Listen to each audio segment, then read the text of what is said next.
I swear, it looked perfect before I cleared it. How many times have you guys caught yourself saying that when you sprayed a metallic? I know I have. So today, what I'm gonna do is pretty much show you guys how to check a metallic to figure out if your problem is coming before or after your clear coat. So in order to do that, I'm just gonna take you guys with me in a raw type of video through this entire paint job on this metallic. This is 1J7 by Toyota or Lexus. And I'll show you guys how I check my metallics after every coat to make sure that I'm getting the look I'm going for, and how I make sure with 100% certainty that I don't have any issues before I put clear on. Because there's something that you should do that a lot of people probably don't do to make sure your metallics are laying right before you put clear on. So I'm gonna let this flash off, and then I'll show you guys exactly how to check these metallics after every coat to make sure there are no issues.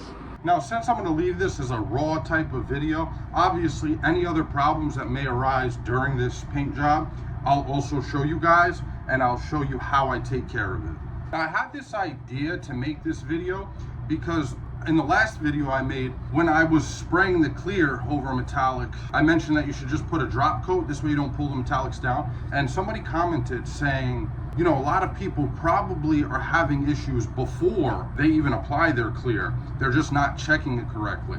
And I thought, wow, that's a great idea. Let me make a video on that, because chances are a lot of people are having a problem before they put their clear on, but they think it might be because of their clear.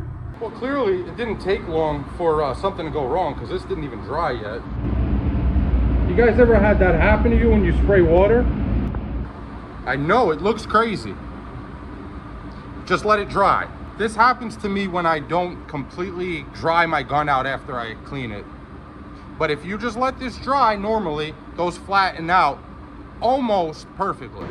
Now, I know what I'm about to show you guys isn't groundbreaking, and it's not necessary to do this after every single coat when you're spraying metallic, just on your last coat before you put your clear on. But what I'm hoping we learn out of this video is what to look for when we're spraying our metallics, so we know it's gonna look how we want it to look after we clear. What I'm gonna do is turn the lights off and grab a spotlight, but before I do that, let's just take a look at what we got. So up here, for example, it doesn't look too bad. Doesn't look like we have like mottling or anything going on. Obviously, we can see here we don't have full coverage. Same thing here. But overall, I mean, it doesn't look terrible, right? Of course, I still have these drips, but I'm not worried about them. I'm not going to touch them yet because they did flatten out for the most part, and when I put my second coat on, they're going to flatten out further. But the point here is, overall, the bumper doesn't look too bad. It just looks like it's not fully covered. Now, I'm going to turn the lights off and put the spotlight on it, and then we'll compare how it looks then versus right now. Is that not a drastic difference, or what? Look at that. Look at how terrible it looks. But you would never know if you didn't turn the lights off and grab your spotlight. We're going to do this after every coat so we can see how this starts to change. And we can also learn what's bad and what's good. So let's go ahead and throw the second coat on. And here's our quarter panel. All right, this is our second coat. Obviously, all we're concerned with right now is our coverage.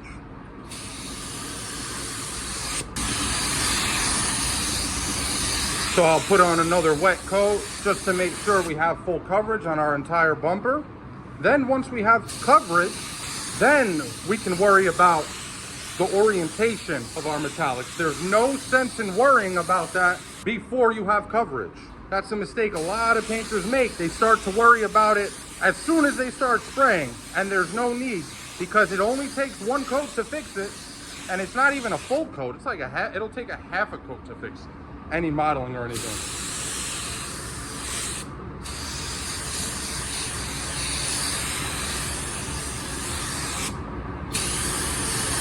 All right, I'm gonna let this flash off, and then we'll check again with our spotlight, and we'll also check up on these spots over here that are already almost gone. And that only happens with water. I've never had that happen with solvent. So if you're spraying solvent, you're probably not gonna have that issue. But if you're spraying water and that happens to you, don't bug out.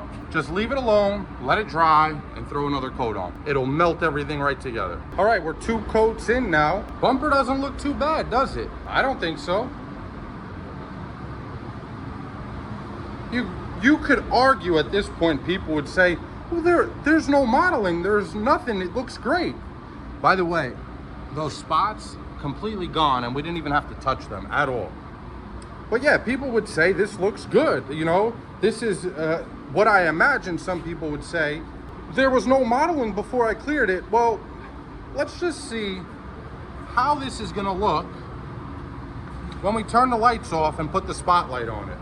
I don't know how well this is gonna transfer on camera, but there's mottling down there, and right here you can see there's kind of like a patch of where the metallic is rough. Then when we come around the back of the bumper, you can certainly see mottling in there. Probably not as well on camera as in person, but it looks terrible, absolutely terrible. Hopefully this is transferring over on camera for you guys. This side doesn't look as bad, but we know this is nowhere near ready for clear. All right, let's do our drop coat. And here's the quarter. It's very hard to see on camera, but it's rough where the repair was. We're gonna sand this just a little bit, and then I'll bring you guys back for the drop coat. Now, while I was looking at that quarter, I noticed also some scratches from the prep were a little too deep further in my blend area. So what I'm gonna do to straighten that out, just throw a wet bed over the quarter. That's another reason why it's important to look with the light. A lot of times you won't see anything wrong with your metallics when you have scratches that are just a little bit too heavy.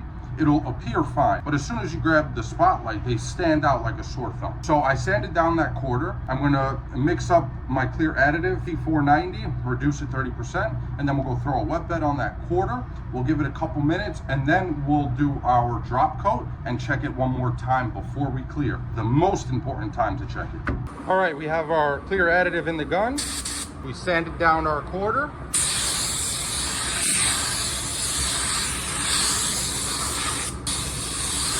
I feel like with this gun, for some reason, it doesn't like being shot above like 19 PSI.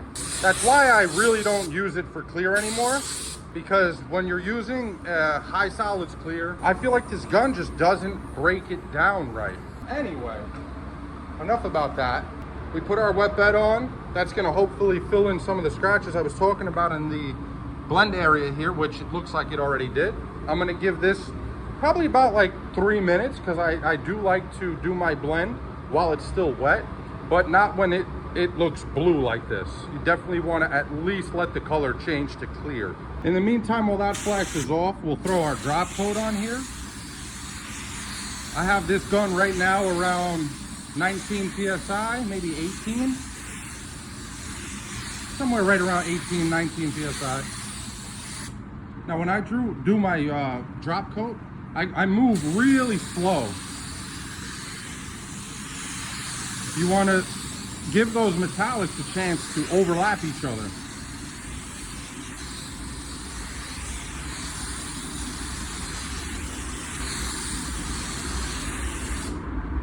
This color's probably going to need 2 drop coats. Okay. We'll let this flash off and we'll do our blend on this. So you can see now it's a lot less blue. Still a little blue down here. But what I'm gonna do first is shoot it from my blend area away, because I wanna cover these scratches up first.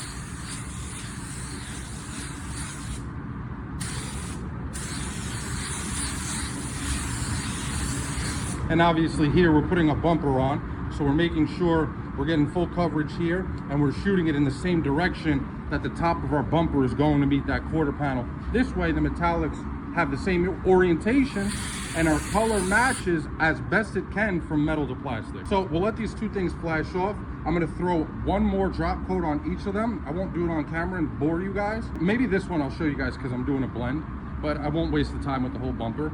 And then once that's done, we'll check it one final time before we throw clear, and we'll see exactly how your metallic should look before you clear it. All right, we're gonna do our drop coat and our blend now.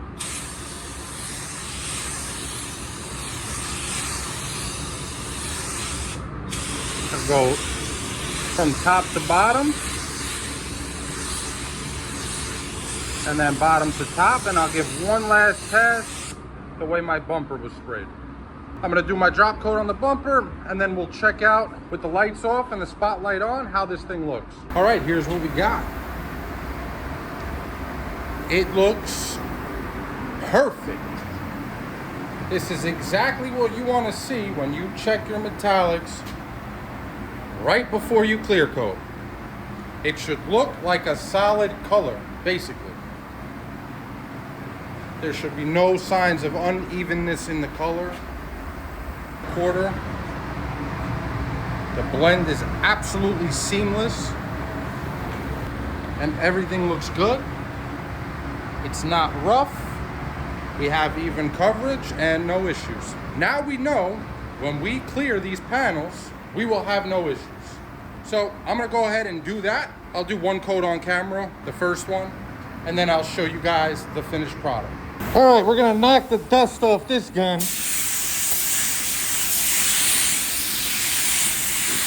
It's been a while since I used this thing for clear. I got the 1/4 tip on here.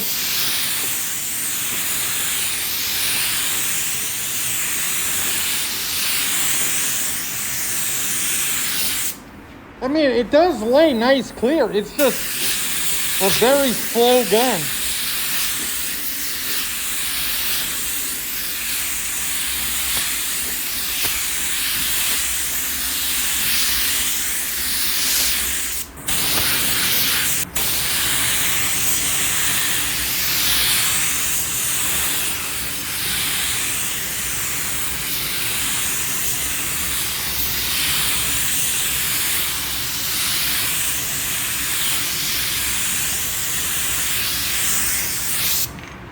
All right, that's our first coat.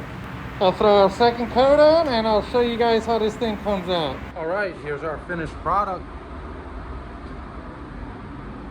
Everything came out beautiful because we properly checked our metallic before we cleared it. So yeah, guys, if you're having a problem with your metallics after you clear them, make sure to check them with the lights off and a spotlight before you clear it, because it definitely shows stuff that